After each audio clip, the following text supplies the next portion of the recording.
Miscellaneous. No siabo Oyerepa 100.7 FM so nebusia mamu nyina dwom yere no sia kase bo na eba didi makotire bi ene se krobia sante kotoko ne otumfo se tutum ade ato asofo nim se omonkoso amompa yema no animpa yema no na onyankopon ko a ene bambofo abato komisa wakasa afa ochira limited registration edintra Ghana henya woma kwan ame akotro no ehu na enam afi aba ye be 20 no police for any council of state members ahia ne abohon komo na owura kandapa osofo he Ghana babo ensam so e dia tudwa se ehu hia se woni a oya ba adwuma no obeye bre na woma bro ho ase omufa enoma nyamanyosam se de be ya omai babo aye wono ebekoso atena ho Omanfo ati Breman Afe magazine Chronom Atimatim Afrancho Moro Market afo pankro no any club 600 eda sumo na ekoba ne sem ye ne yisi gifo bedi nkomo enso wo ye den ewo tamalin kroto bi so se wo vogu eni balahi na awosam ene free eye kobie krom asunafo north eben ayom so ene se owura bi ekomo no ankasa ne yere de ekoba ye de ene yemedi nkomo His Excellency Abeji Dr. Bawumia area to just say efie kakra ni be efie nsu ye mu enwuma opepe mienu ene ba ko 2.1 million ene o ma biebie e wo manimo Prosini tumasi takum ya okum eye Victoria Dapa Majwa ene asem no wotena so na so ono na lawyer ama eduasa to asem na hyeda bio NDC amanyoko no ayetete soronko ama serial callers and bread communicators ewo Buaka South abato mpeswa ne so ewo Poyemantem abusa fo nsem na doso kakra yi eye tifin sama nkyeremu nyina eba na yenka mo se de mo pe TV ato fridge ato AC air conditioner make am wasem gas stoves afei wo pe sa efie niema no household electrical appliances eno aso be call Electoral ye ka Electoral wo mo na say de o mo tonto Samsung Media TCL and Nasco eniema papa no na ne bo no so efo nkrabata no ewo Kasi Road obe Guinness Junction Top High obe Love FM Santase obe Allied Oil and one say obe friend na discount no ye de ama ya sa chawade akura sa de aka won ewo 0543 554949 ye baje so Battle GPC captures ni ene ne Mr. o se misisi na yemya unya nko ntia unya o madro ni bia no ano no ene bia udware wie na ho ye ohenhene kekaw Johnson 10 oba na okose akuman se wudwuso ne se wudwuso wase kekaw esu fita bi firi wase ba unya Battle GPC captures a Mr. ebusu ya pebito wote na ye papa Battle GPC dia ye fa ni agro edura se de ejine ho na pa Ghana no but Pierre to drop you say Battle GPC capsules and Mr. Bibia ni afre 0244 93 91 93 na muntie dem fa due eno ye adwumadi a ye difi Oyerepa TV so de bra monte no so this year be to form na wo ye na pese e ba ho betwa ko TV so a ubetimi aba na ye no ye hye ni aba ba ya ma ubetimi afre 0244 75 0196 fit homeopathic clinic ni yare no ayi akese na so no ketenkete na besa o yare no anya ketwa say stroke anasa won na ma fibroid bia ana diabetes ana sciatica pressure be ma ye mere won pem otwe ma wahala wo ba na da ho tetententan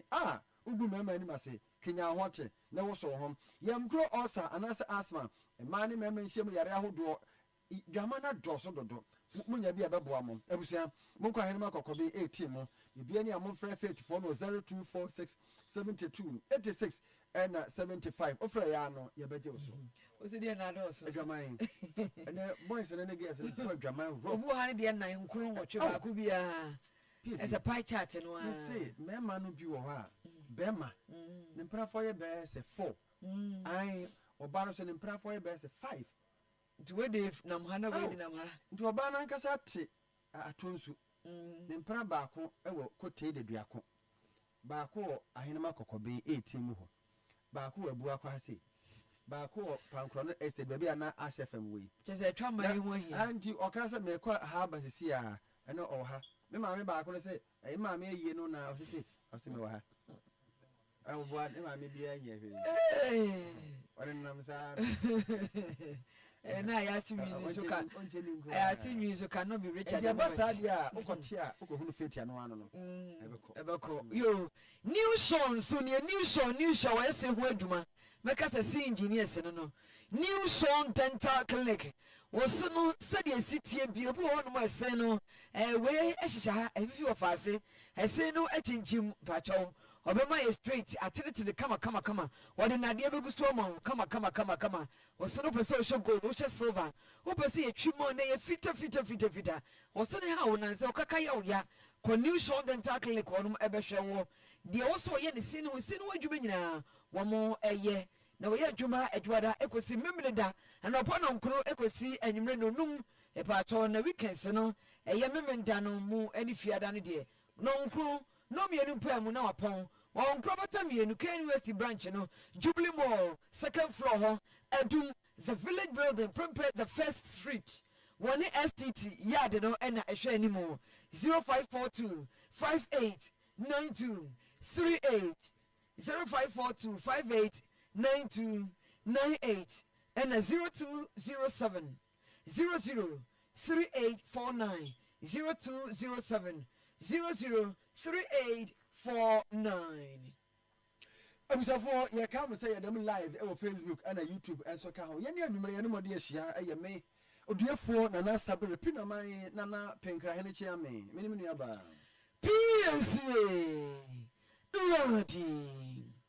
yenshase every abato commission hono na abato commission ma mission adekwai mensa wa friends am trafo anyone ma yehyiemu de ekoso wona so ye ho nyina no wode atodwa ye nyina ye de yatese nyankopon bo a ochena limited registration e baso woni afa no nya frihye du wotwe woni a wokonya anade bi esi opeso kotwe wondin proxy ni de keka ho nyina no obetumi akwaya na efri kire kosi efiada abato komisa kyese wone eye party amanyoko no mu committee no wonum ahia ama wakande obeye nyina e de akire wo mu nyina so ate ase enti nyankopon bo a bibia aye yire de a ochena ye de hyehye so dendende e wo omamu ha Mrs. Jean Adukwemensam abato komisa nsam eni. Equally important to highlight that we have gazetted all our registration centers as well as the movement plans that will be followed by our mobile teams. In fulfillment of Regulation 3 of CI 91 as amended, which requires us to provide at least 21 days notice to the political parties, we have briefed all our political parties of the upcoming registration exercise. This took place on Thursday, the 7th of March, during our IPAC meeting. And we shared with the parties the various centers nationwide, as well as the movement plan. I'd like to mention that the gazetted centers, our registration centers, as well as our movement plan, have been posted on our website. By informing the political parties as required by law, parties are now able to plan and prepare their agents to observe the voters' registration exercises nationwide. The Commission has always maintained that any interested party should, at the click of the button, be able to know the number of registered voters per day nationwide. This is because we provide them with adequate information that allows them to train their monitors or their agents to observe the exercise. In addition to that, we are mindful and we are confident that the observers also take a record of persons who come through to register on a daily basis at all the registration centers. Additionally, the kits or the registration kits have the capacity to print a start of day and end of day report,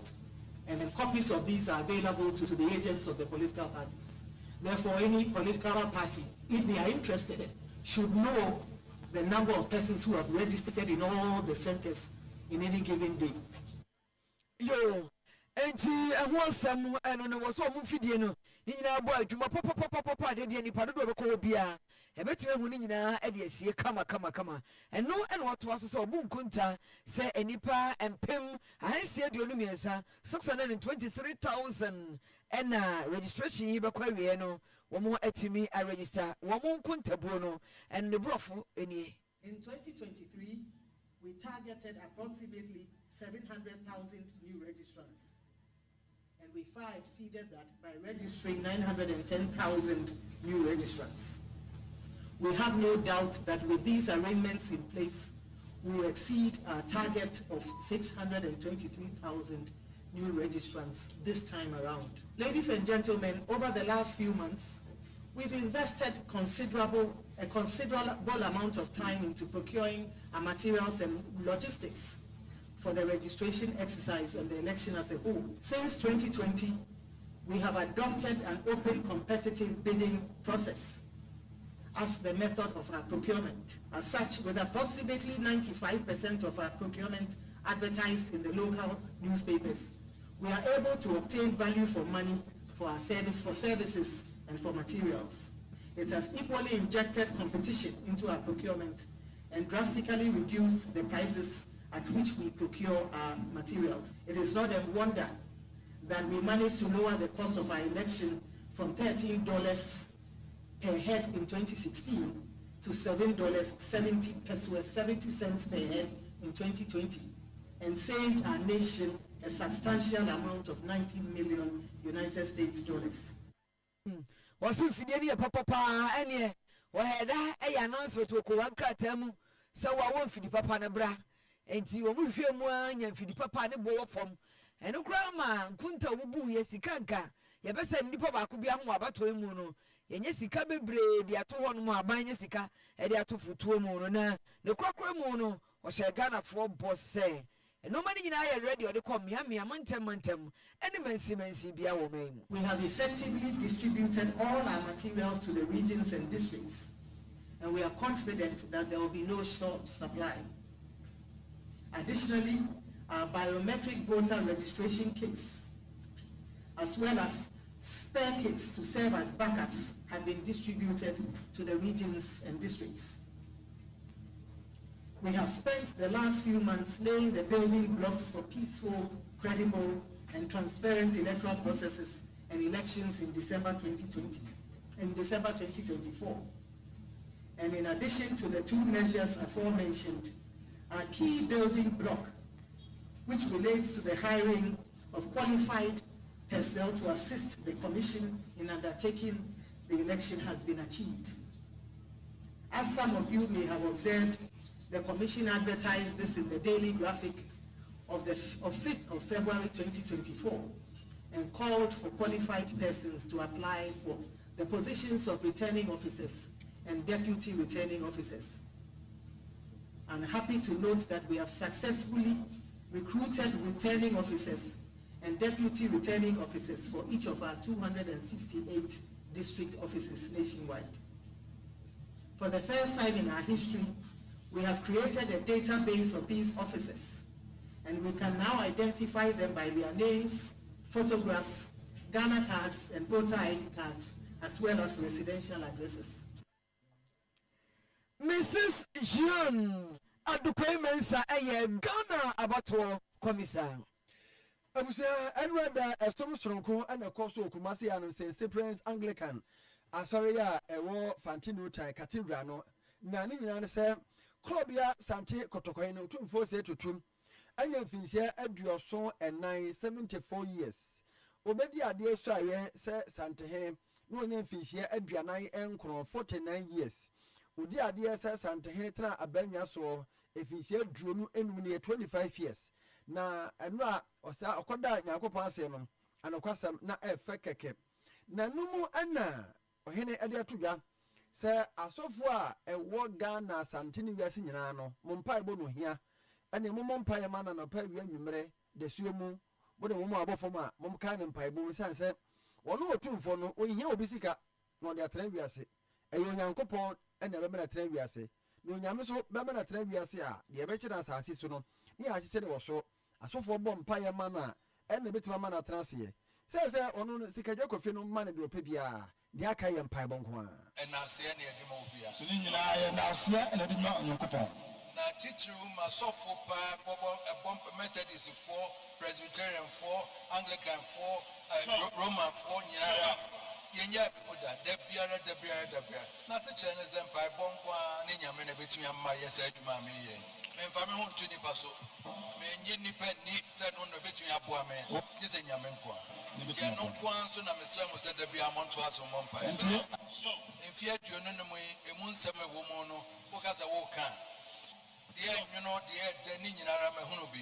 ntwa to so nyinaa mahunu deɛ nnim no nso yɛ ka mate ne nyina nanso mama no anyɛ asɛm da deɛ memaa ne yɛ masɛm ne nokorɛ nko a na meda nyame aso so ɔma menhwɛ nnipa anim nka asɛm na mmom ɔnhyɛ mu na sɛ baabi a ɔde me atrɛn sikadwa no awo sika ma me nti menhia wo sika obiara ni wɔn mfeɛ aduonu num ni a mebaa yei wɔbɛtumi agyina baabi aka sɛ wabrɛ me kasa menka asɛm ma no obiara ni wiase wɔbɛtumi obiara ni obi nsi da obiara sɛ mfeɛ aduonu mesantehene wɔba m'anim sɛ sika wɔde ma me tene nyinaa meka hyɛ awurade animonyam sɛ deɛ ɛbɛyɛ a wɔbɛsɛ agya m'akyi ama adwuma ɔde ahyɛ me nsa no mɛtumi atoa so a deɛ mehwehwɛ ne nkɔsoɔ animonyam nyansa ne yɛkɔduro honhom na yɛn nyinara yɛnka mmom ghana man asantema yɛnka mmom ne yɛnyɛ ma ghana man nyɛ yie ma yɛ mefam deɛ wɔ sɛ meyɛ biaa mɛyɛ nyame adaroma nti yɛne ɛyɛaka nso yɛn nyinaa yɛnka mmom ne yɛnso yɛnyɛ yɛfa ma biribiaa nyɛ yie nti sɛ nyame nam ghana seɛ nananom ne pɛ ba yɛn nyinaa ɛnɛ yɛto collection nnipa mehu yɛ kyɛ bebree yɛn nyinaa yɛnam ase yɛn nyinaa kyerɛ dɔ papa na mesrɛ mo mehyɛ mo bɔ sɛ mɛdi no kura ma mo daa na sante hene korɔbea sante kɔtɔkɔ hene saa toa so biem ɛsrɛ nka bɔ mu de ma ghanafoɔ nyinaa sɛ praeɛ yi baako ɛbu woka bɔ mu a ɛnwu dabi da ɛti mu ma yɛn tete yɛn ntɛm na yɛnyɛ maako ɔman no bɛkɔ nkan a ɛgyina nka bɔ mu na yɛn nyinara yɛnka mmom ghana man asantema yɛnka mmom ne yɛnyɛ ma ghana man nyɛ yie ma mefam deɛ wɔ sɛ meyɛ biaa mɛyɛ nyame adaroma nti yɛne ɛyɛaka nso yɛn nyinaa yɛnka mmom ne yɛso yɛnyɛ yɛfa ma biribiaa nyɛ yie nti sɛ nyame nam dada no aseɛ nananom ne bɛba yɛn nyinaa ɛnɛ yɛto collection nnipa mehu yɛ kyerɛ bebree yɛn nyinaa yɛnam ase yɛn nyinaa kyerɛ dɔ papa na mesrɛ mo mehyɛ mo bɔ sɛ mɛdi no kura ma mo daa ɛne abusua mo te yɛyi ɛyɛ korɔbea sante kɔtɔkɔhene tumfoɔ sɛ tu a ɔtɔ so mmienu na sɛda moate no no ɔnyɛ mfinhyia aduɔso ɛnan 74 ɛna ɔdi adeɛ no mfinhyia aduonu ɛnum 25 years ni ɛna na wɔnyɛ mfinhyia aduanan nkron aseda no a ɛne ɛda onyankopɔn yo yɛntoa ɛnsɛm no so yɛwura bɔmbɔ ɛnsɛm emu owura kandapa wakasa wɔno ɛnɛ national security minister ɔsoɔfoɔ hwɛ ɔman yi bɔmbɔ ɛnsɛm so ɔsɛ ɛho hia paa sɛ civil servant aba adwumayɛfoɔ no ɔma ɔmani da hɔ no mu na wo yɛ ɔma adwuma pɛpɛɛpɛ waano ne bra no na ɔmo ni wɔn mo lɛ mu na wɔn mo nyae amanyɔsɛm sɛ amanyɔsɛm ɛtumi tete nipa ntɛm amanyɔsɛm yɛn bambɔ a yɛhwehwɛ no so ɔmo bɛka ho bi ɛma yɛn kuro a ɛbɛma yɛ asomdwa yɛ wɔ sisia no ɛbɛtumi afiri hɔ no mu nsɛm nyinaa bɛtɔ odwa ɛwɔ berɛ a na civil service week celebration afei deɛ na ɔdi dendendendendendendenden na panyin yɛfrɛ no ma no kɔkasa awaseɛ afotuo no dɔɔso nanso wei ɛde akyiri gu apaawa so yɛnkɔtie ne nsɛm no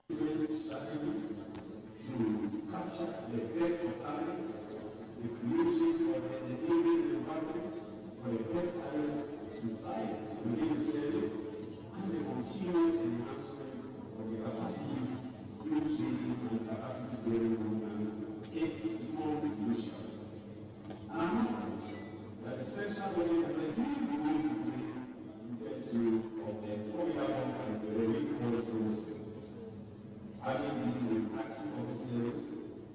for currently close to 40 years. I am of strong conviction that we cannot flourish without an effective and an efficient civil service.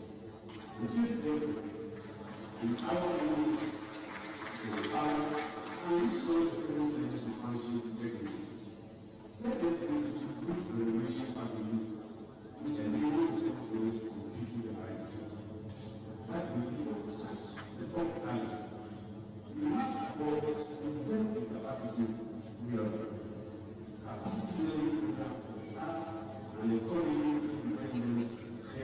think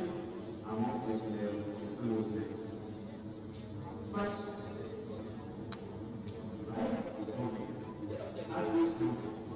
in the leadership of the civil service, we strong and effective ways to ensure that these reforms happen. For years, having prepared ourselves as a country that can robust civil service architecture, one of the positive legacies is the colonial and independence era. Yeah, and it is therefore incumbent on us to continuously improve our service levels and that these all manner of interventions that help the community service. Which is why I as a man of this situation, and even the country's way. Owura Albert Kandapa Ghana. Omayi bambofo eno. Afia ba yebeto no mpanifo asase a wo hyehyia se de be ya yebetimi abo adwene bi ato ba bi a be kyekyere adwene bi ato ba bi na nkofa watimi ne wakame bia ne basabasa bi ama ani woni agye bia the senti omamu aposifo ene Council of State Members ahia ewa Accra International Conference Center omatoato adwene afa adwene se de be ye na afi aba yebeto no bibia betimi aye jojo enti uko ho no ohwa na chese wo mu nyina bai Chief Superintendent Grace Ansa Akrofi, Director of Police Public Affairs Directorate ono na okasaye na ochirechire mu here ne dia wose Council of State for so ye de boa post for any wo mu nyina se de be ya afi aba yebeto no. As you are aware, we have the general election ahead of us, and as the lead agency in charge of this election, the Ghana Police Service has been engaging in a number of stakeholder meetings to share with everyone our preparations ahead of the general elections. Not too long ago, we met with the Electoral Commission, and today we have the privilege of meeting the chairman and the honorable members of the Council of State. So the Inspector General of Police led members of the Police Management Board to brief council members on the preparations we've made for the pre-election, the electioneering itself, and the post-election security arrangements. And as some of us may be aware, when the general elections, the police works with all other sister security agencies under the National Election Security Task Force. So for our pre-preparations, we assured members that the Ghana Police Service is ready to deliver the general election in a safe, secure environment where there is peace, security, law and order. And our aim is to ensure that this election becomes one of the most peaceful ever. Voter registration will be starting soon, and our security arrangements are already in place for that. After the voter elections, we will be going into the printing phase of ballots. We have security arrangements for that. On the election itself, escort of ballot materials to ensure they arrive at the various voting destinations safely. We have made adequate preparations for that. On the election day, working together with our sister security agencies, with the police in the lead, we will make sure that every voter who goes out to vote is safe. Every EC official is protected, and the ballot materials are protected as well. And then after the election, and here we have for your Chief Superintendent Grace Ansa Akrofi, Director of Police Public Affairs Directorate, and Kasai Way Shemwan, Omne Council of State for Asia. Yo, Yako Northern Region, Tiffy Duman Tamu Magana Beda Dati, as someone yet there, and so Croji on Benyanum, and why a day, a honor. Omunye so kra na akotamale nkrobi ya na bro ni bi se wofogu ene balahi a omunye so hwan de papa mase say enwoma suo hwan de fi se enkwada no already school dem so oba besua de no kopensuo saa na akoye o Philemon Adebuga edi nsem ya chi ede ho enkra ebre ne anapawe abambo de abetu bala pizza e water balloon off community we but yanyane tiase si o mo asem ayedinde man ne yankasa yede yani abehu ya eto omo ana asem na omo so ya bai no e sheda enkoye bra emba I mean tamale no fo na balai community ubedura issue we na omo no issue we na omo issue we na para ketwa no omo de kubro no school uniform issue we na yema me no so omo de ye aduane omo de ye na anche bia na education minister edibeto Ghana for anim say omo ba be sesa ye school uniform no e de aba white na asama me was say me fambisa Ghana for nyina say issue we a bit here they are all white. I'm a white no I fight and then I said Yedibisa being for Yedibisa Opia and I got for say it's you a bet me out for fight and Ghana for on betting Yame being funny be a din common. I'm saying a hands way one plate, one damp no I said and so we share a hanging now is so in our until almost frame being for say MP regional minister and in being for say at least remember woman no to hang na at least almost senior is almost we say Ghana Water Company for among ya NGO relevant institution and any help here if we be a member woman no so amunya is about and show man you come to kana katizan ba ka katinka mama ula tuma wa tinga e ku ka tinga tenno tisho ya sonsema na tabanya so mpono den sankale mbana zonte mamba zankpa omo folo ami pompi ne kipora be mo hale wo ya bo kipora tan kumari ye to ashe be de kuma ye to ashe nta mo wa yiri ya yar mo dinan te santi ntete da ayule sa shete jiyo hay tan kun mama pa ko pom ye to ananga to pa ko pom ye to ananga to tan fure deso mo wa yiri ya yar mo na vie comme ça qui ont nous garde pas pour moi de voilà nous ya de ba fouille quand on peut couper la pas pour bien dire so pour de cher tu as besoin de bien pomper les yiti ya ça on t'a pas arrêté all right Philemon Adiabuga and an inquiry every time bye. Yani Ora Benjamin entry ekwedi nkomo ono na kasama ECG adwumakuo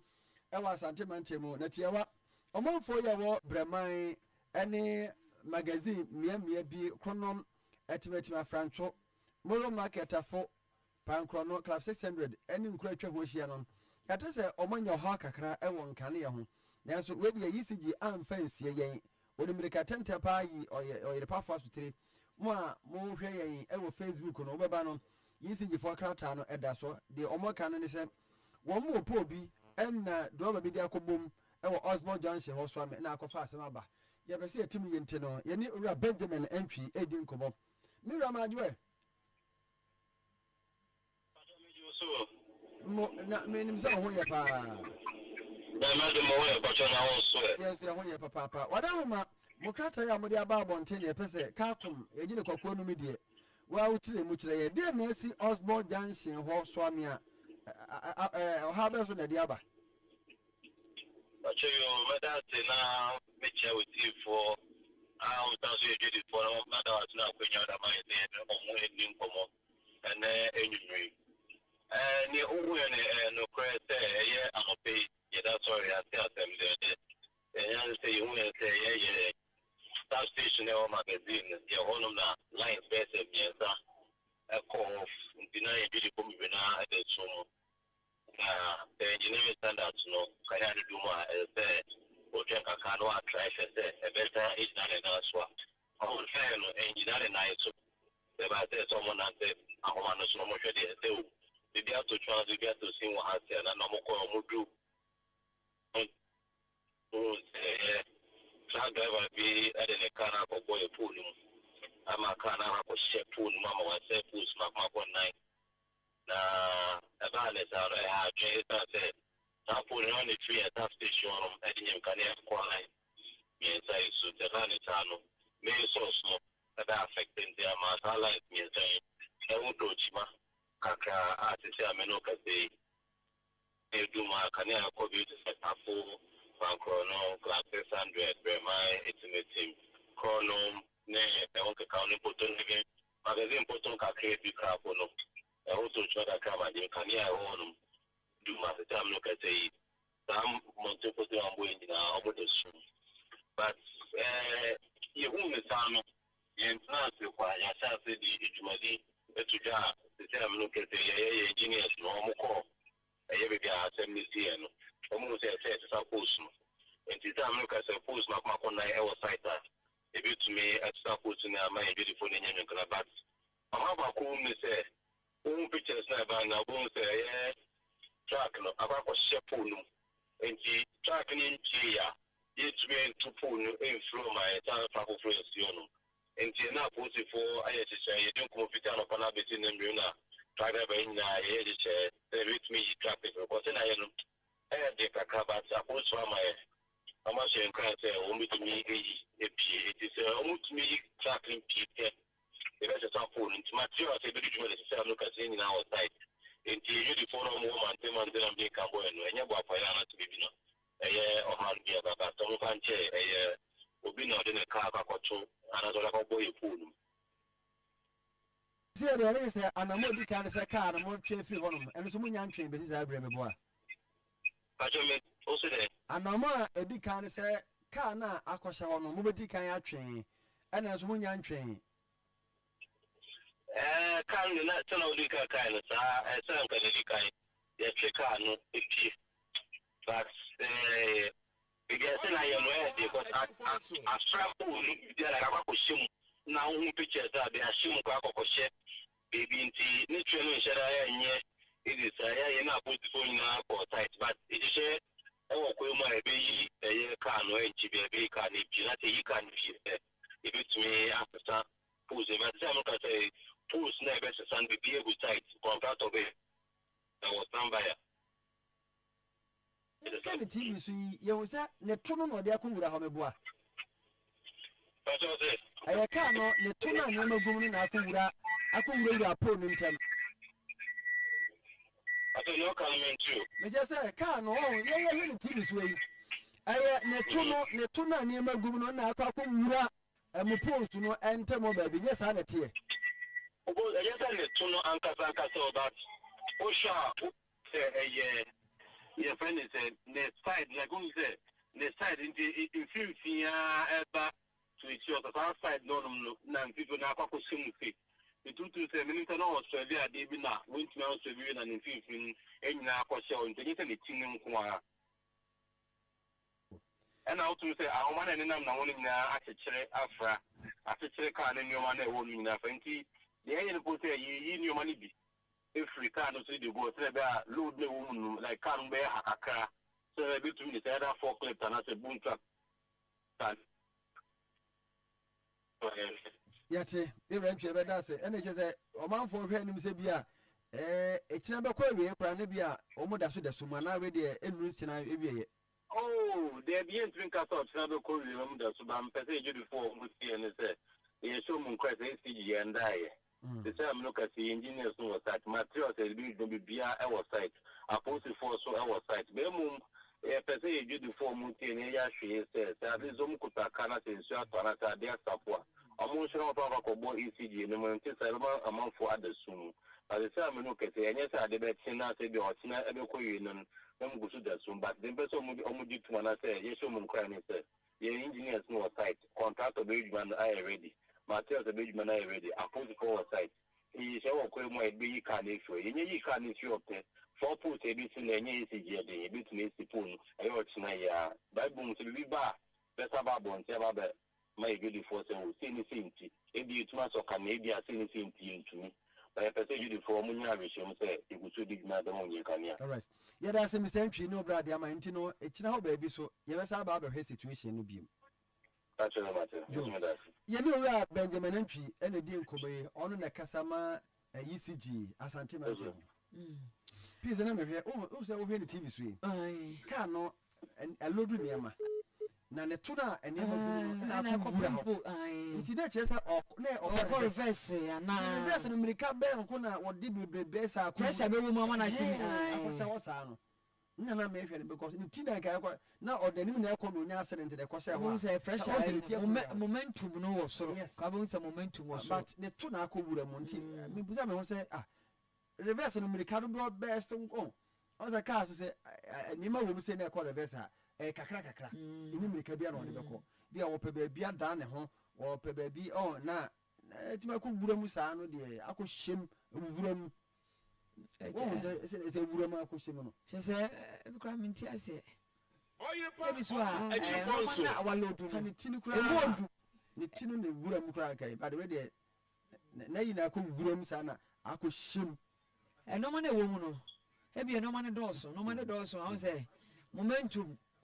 mass the momentum yɛ mass times velocity momentum o ti akwa no deɛ na wɔka na ebura mu saa no Oyerepa ɔha akyiri pɔn so atim na akam menti ase o deɛ bi ɔsɛ ɔmu ntimi ntwe akam ɛdeɛ ne ayɛ hu ewura mu saa no ewura ɔsɛ po baako si ani mienu ntɛm wɔ hyɛ po ne mmiɛnsa ɛna ewura mu na akɔ hyɛm na akam deɛ akɔ hyɛm saa na akam ɔwɔ sɛ ne si tiɛ na akam ɛne ɛna kaa no ɛne ne ewu paa o ɛsɛ serious ɔdɛ tɔ so no nsia pa ho sima aduasa nso yɛankɔ a yɛbɛgye ya ne so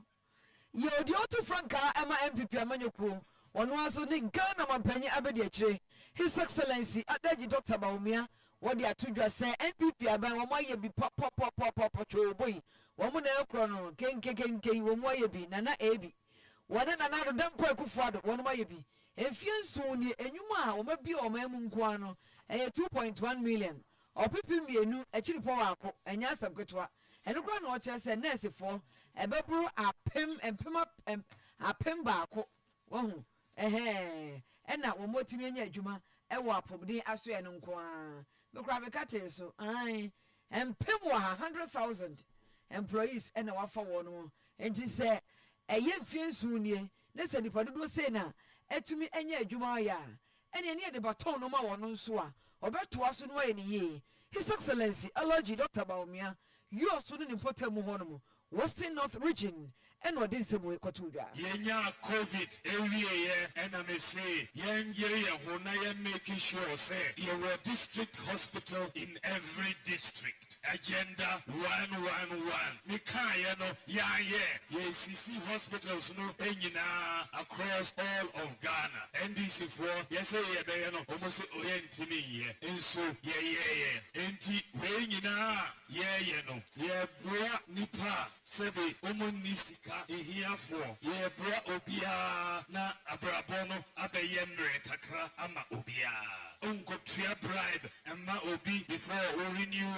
national health insurance passport so yɛyɛ digitalization wɔ passport office yɛyɛ easy but asɛm a ɛwɔ hɔ no sɛ mede nhyehyɛeɛ foforɔ bi ɛɛba for passport application saa nhyehyɛeɛ no ɛbɛboa obiara from 2025 wowɔ Ghana card a ɛhia sɛ wokɔfile passport application form bio information nea nyinaa yɛhia no ɛda Ghana card no so enti wohia passport a wobɛkɔ akɔtua ofii na yɛprenti passport no ɛde abrɛ wo na biara ɛkɔ easy wohwɛ edwuma a yɛayɛ no ɛboa mmamu no jobs a yɛakreti in this last 7 years 2.1 million jobs 7 years the highest job creation of any government in the Fourth Republic of Ghana but we have not yet finished we need to do more the health side we have hired about 100,000 personnel in the health sector alone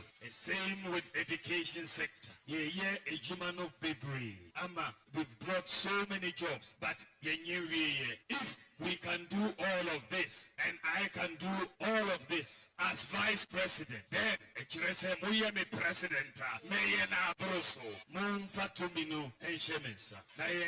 we are going to bring in new bold solutions to reduce the cost of living bring down food prices bring down transportation prices bring down electricity prices the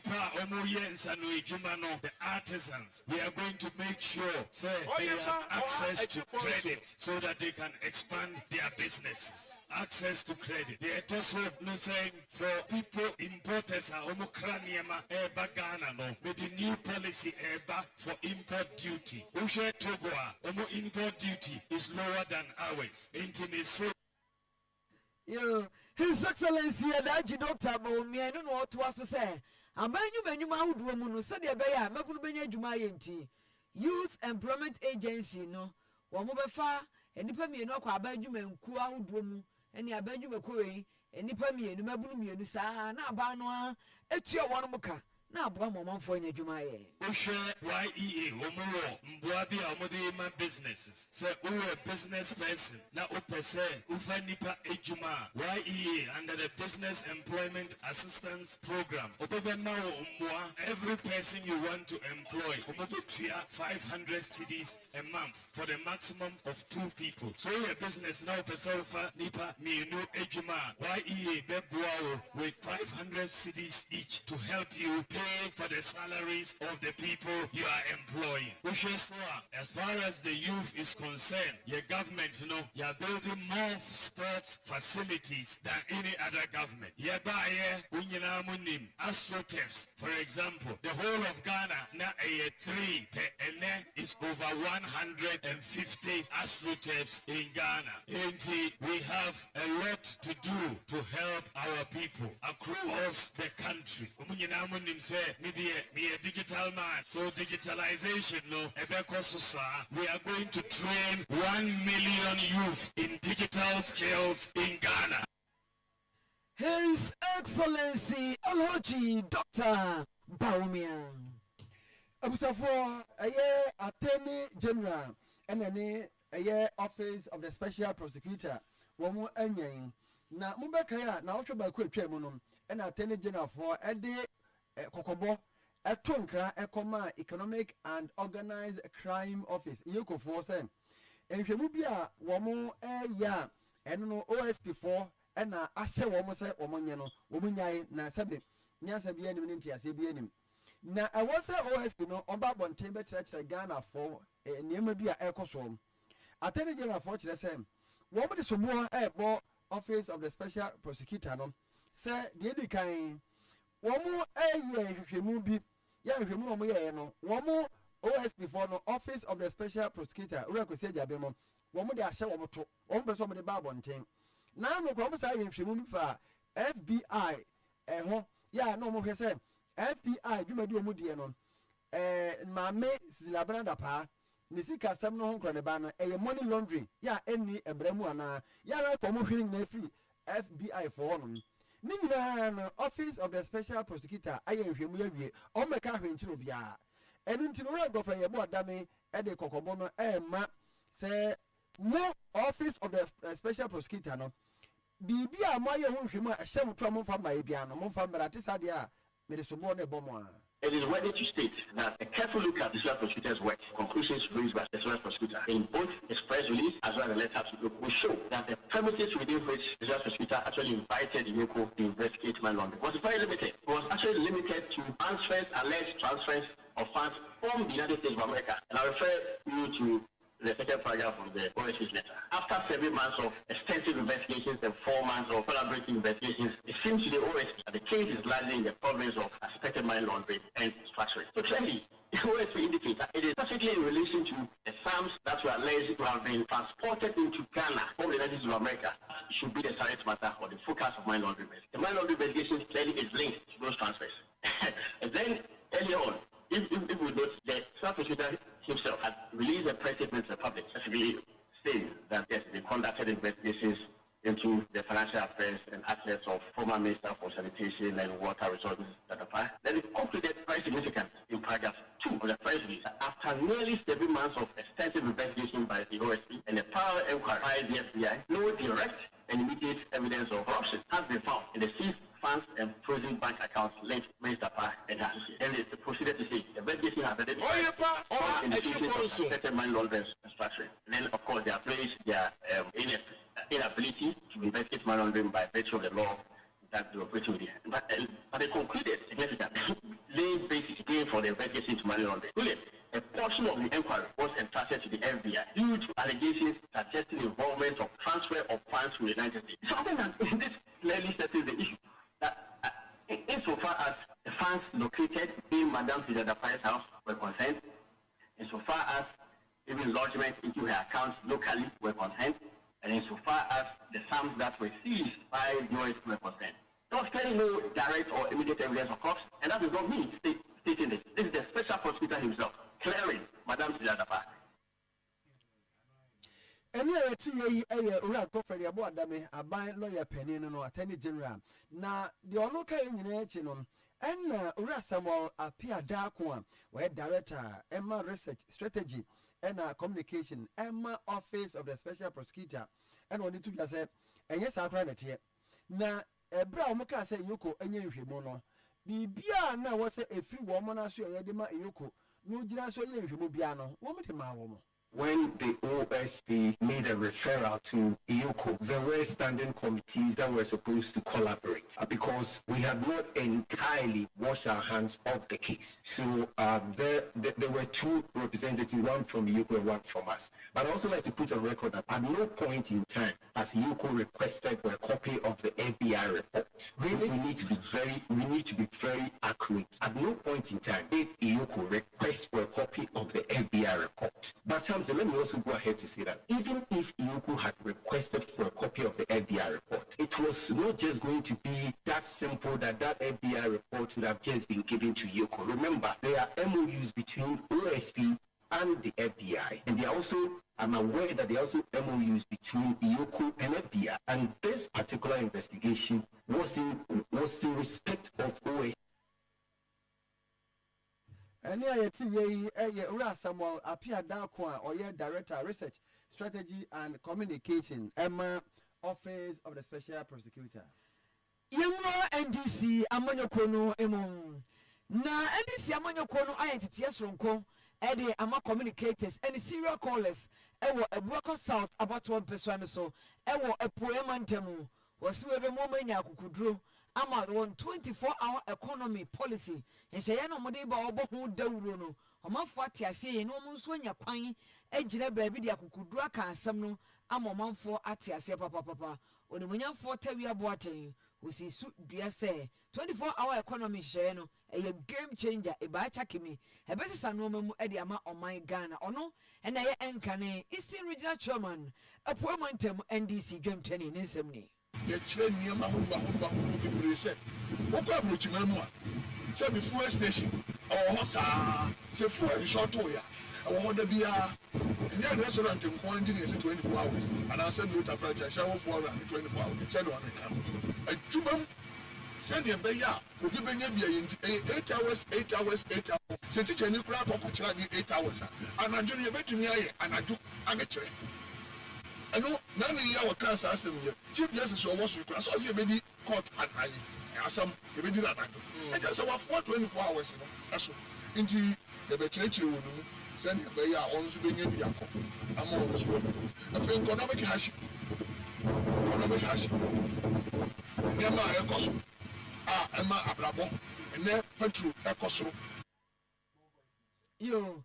honorable Anna Ora Tavia Boatin, no. NDC communication officer ewo Boko South Abaton Pesuane so any case Ofori or si Obi Concordia ibi Victoria nkabom awarding and nkabom suye who say NDC for nkabom eno krampo ebetimi ama fear pato no wo modin kunim. Crime and state looting and corruption has no expiry date. We will make sure that we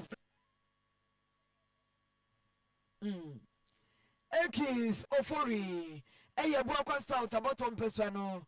so communication officer and state looting and corruption has no expiry date. We will make sure that we bring that perpetrators to book. But that hotel almost so Javis attack guys don't make I can support it. I'm saying on authority without fear or favor. See about power less than 3 or 7 days. You will go to Yakabam. Oh, okay. I'm Kani and Emma Elkoso. My chairman Alaji Sanusi Muhammad, my parliamentary candidate, and I do Ekin Sapon. We are doing our best. Unfortunately, and net only Hanum. What you want any doors? And I'm looking at the way your best is constituency executive. You say a point that's changing. But only about Juma.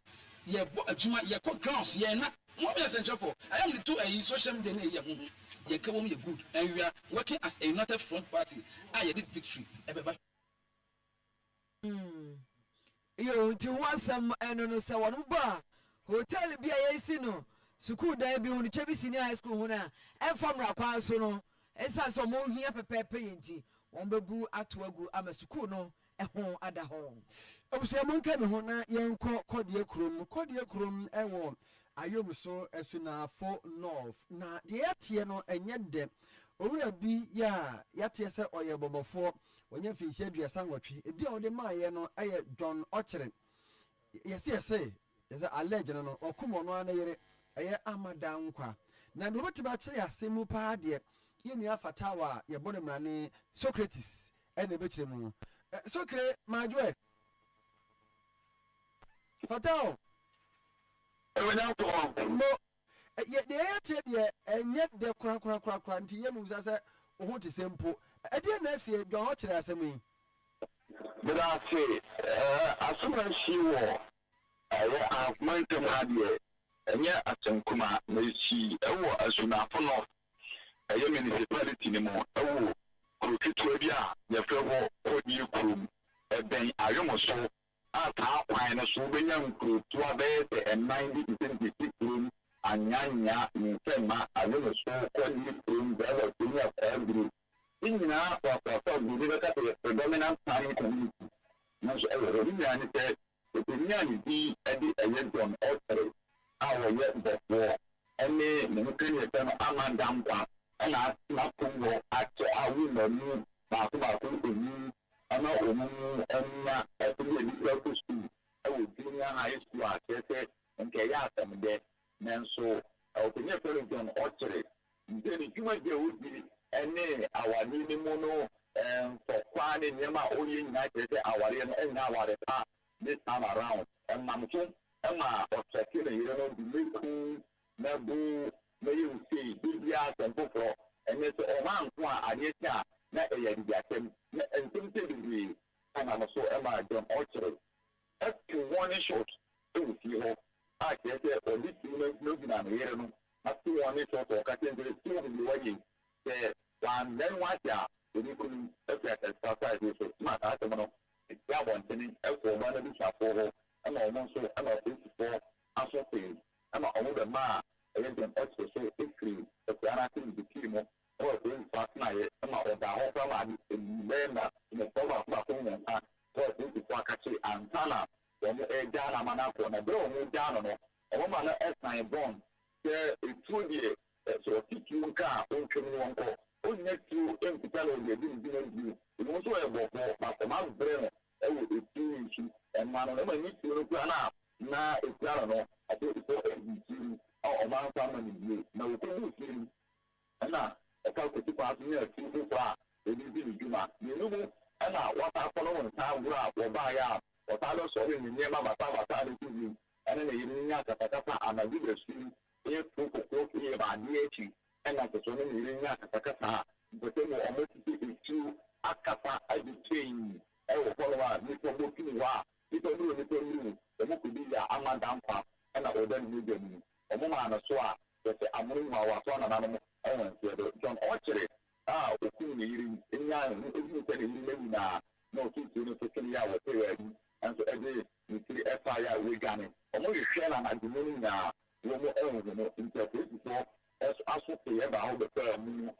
Amanda firm, if you know, so I find I had a family, our man also said, the more age, so the woman have a kind of orchard, but looking at family, never think on orchard, and one council ex Macan, look at the so we came over, I am so, could you clean I am a war, as an afternoon for next day, opinion division orchard, I just a little about American Anania, the community, Amanda Fire. Yate Socrates yebeda se papa ene amane boy areho na so asem ya bobode so busafo ye nua fata o Socrates amane bo ye firi kodie krom ayem so na mote no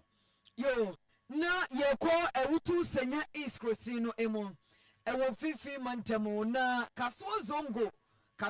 arohusomo asie ene se osusu atwe ye nsuo tuto ya enam so ama wall bia buo kunkrofo so obi anya free share aduosia 60 years oba eni akwada ketoa ebu agu wonom so eprepra wonom a bema ba akokora de ne namu abu pen na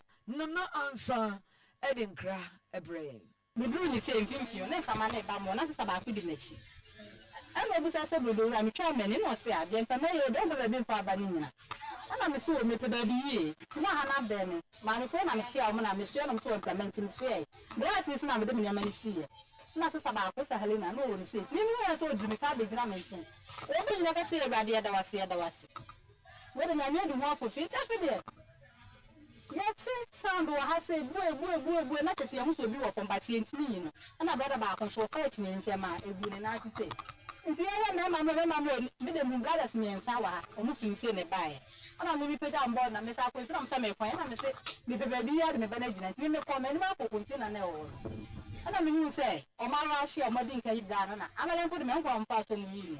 And if I'm going to the Saturday, state and one of them call main station. And if I know Sabaka, I can't I'm fancying if I try me the minimum. And you know her video, no, I hope Papa won't no buyano. And you woo up Cassipan, Cobedina. Yakora said ye, and you rabbi, a sea at the end. No, sir, my joy. I will not increase by. I said, what you drum won't, what you drum. Yes, it's happening. Oh, I want you. I want to follow Mokatina Eddie Omuja. I acquire as also a car, a Casa Old Market, any of the power Eddie too. Also, Casaba, my main would know, as a shapa, you know, and you would be one of my if you have done now, I found Marco Puma on Old Market and a salon. Yes, I can rent me if you want mine there. I can for you, the case is, you're trying to say something in Chimney now, but you know, I say, in saying the Sugami, Electoral, any company mountain. Now, it's a matter, one, maybe I would think of for one Electoral mark, that we are community will work out, so I'm working. What the first war, that's now that's a assassin. So I first one I want to know, first one next one, I find people on mark, that I am with your phone or to a day, now what I did now, old market, I don't want to work for one old market. On the first one, next one more out what one added. My new pay now 60 years. I'm not going to say you are down and want to eat Papa. In and then soon as turning on my transfer to Mr. Baby, every uncle for you, so I'm not going to say, I can't say extra animal. Before I was 50 years, I'll not talk right. I'll also know to move on one that you know, no so long a crime watch at a one every minute so I'll should do them all day. My member put in about our 3 months to play. I just also want to have your one that you want. Some locations also want to do a balance on the Malavia and it's I want the manage now after the team now and I'm also the body want to charge it on the money after the meeting now. It's not look say my name now and then about 6 months now. My mind about 6 months is because clinic look at you. Yes, you want it's on how to see. Now my member want to say yes, I have on a fatigue or Tonga so I catching a little bit on the look of the one so I just not share one answer which we put it to me. The other than that, I just okay. Now we should be pretty human as soon as I just already and brother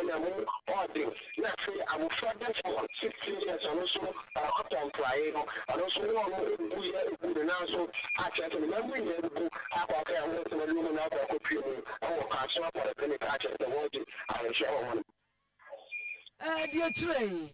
and I say near Juma Wobo, not young I say, me say, oh, more when you want in Temno so called when you must no answer. Kai ko carry, why are dear any woman?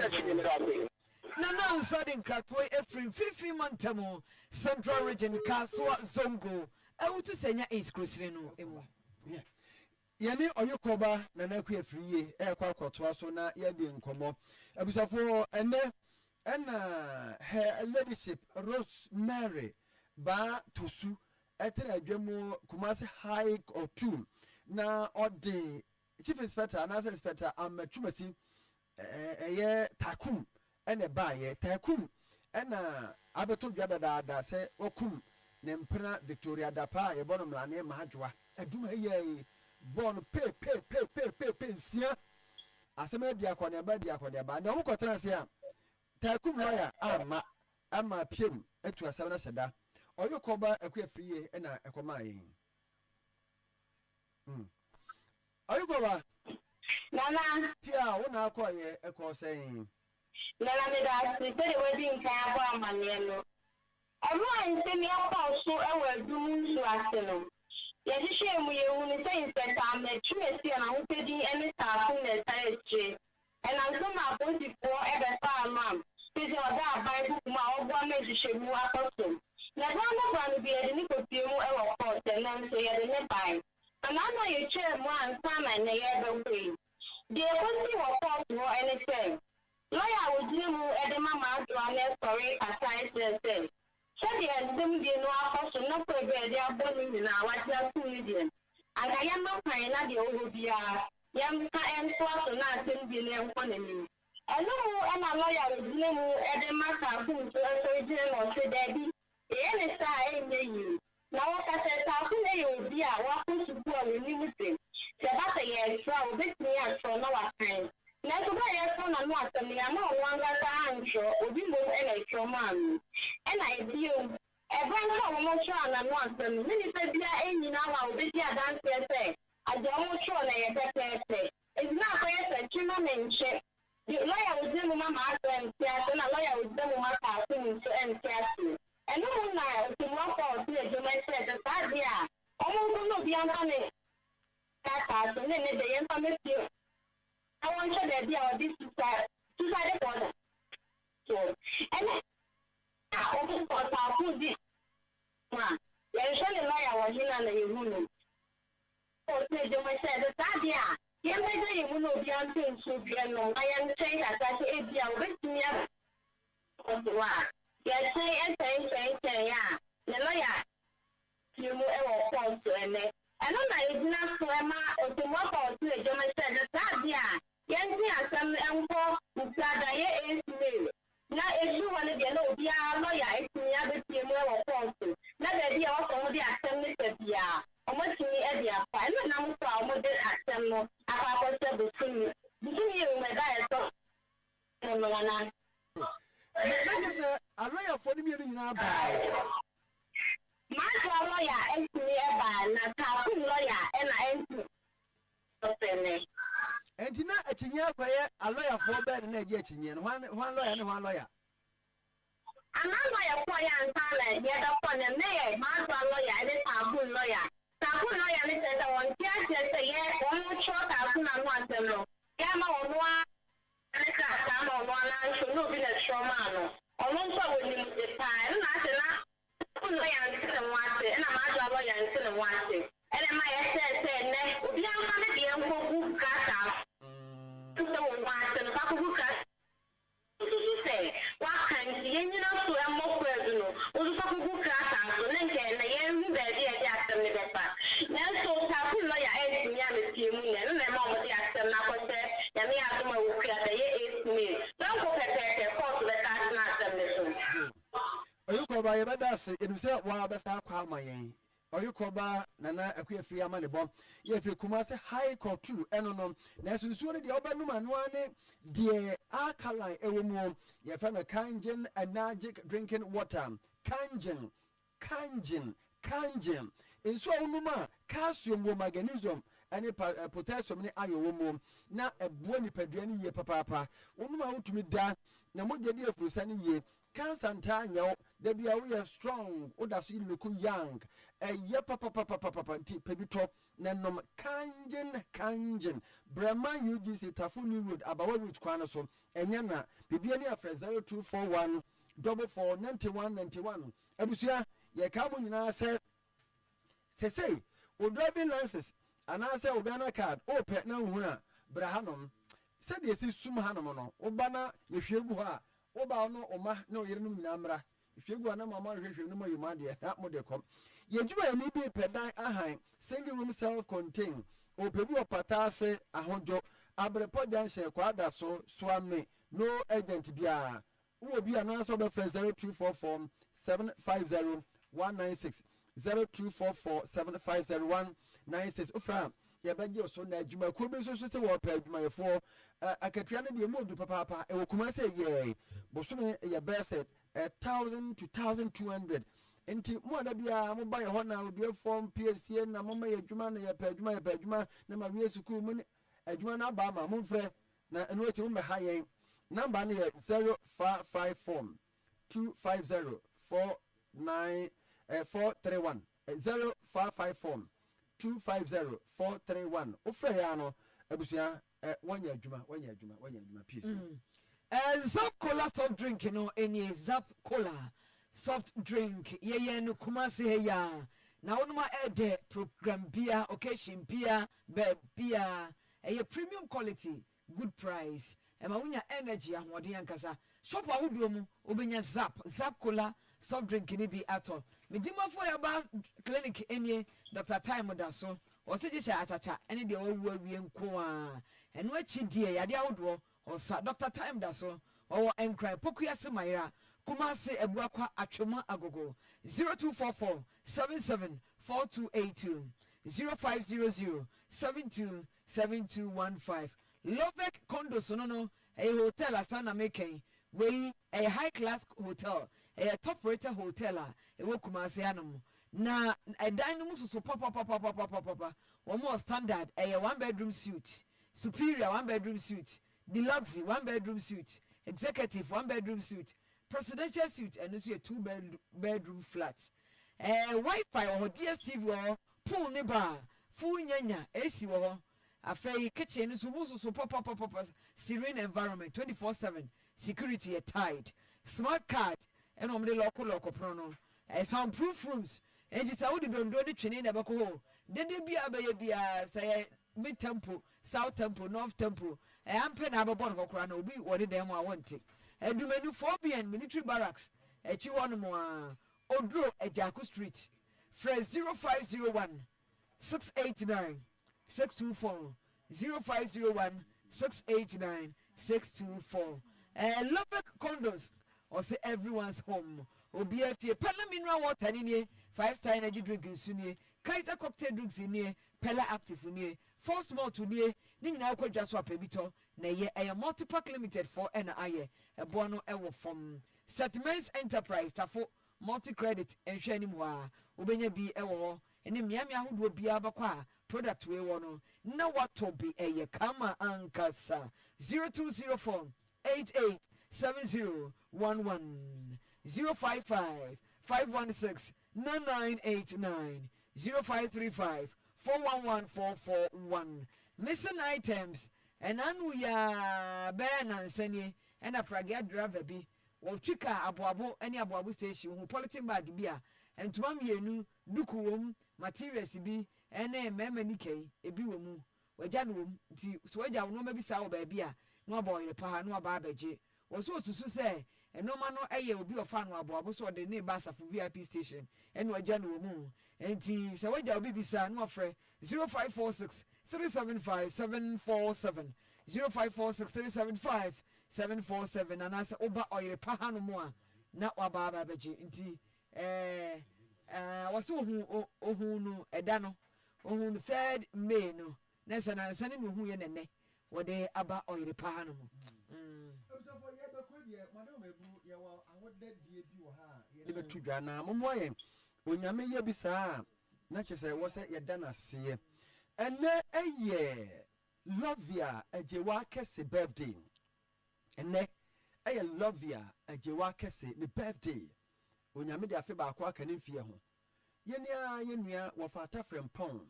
ena wo se Lovia happy birthday onyame nka ho no ntene nim kire no nonom asomdwe Lovia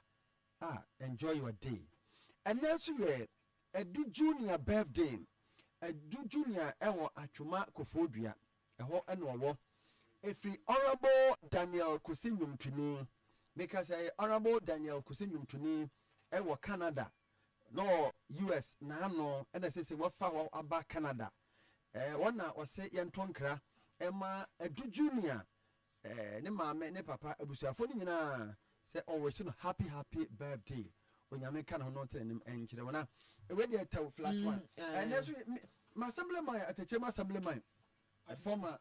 assemblyman na yere ene Jennifer awuni o fe yase ye ene Jennifer birthday Jennifer ya manitrim kwa papa say Jennifer is tie 24/7 Jennifer wuni say Michael wuni no sankore oni Ghana ha ba bia oni Ghana ha ba bia oni Ghana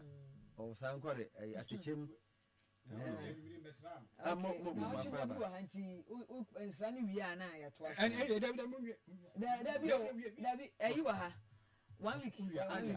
okay where na watching na Nyankopon boa Madam Rebecca Ejewa ne ta friend okodie onya frihia aduonum ensia na watcheda no eba so Madam Rebecca Ejewa ye hye ne so na watcheda no eba so Nyankopon boa e kire 7th May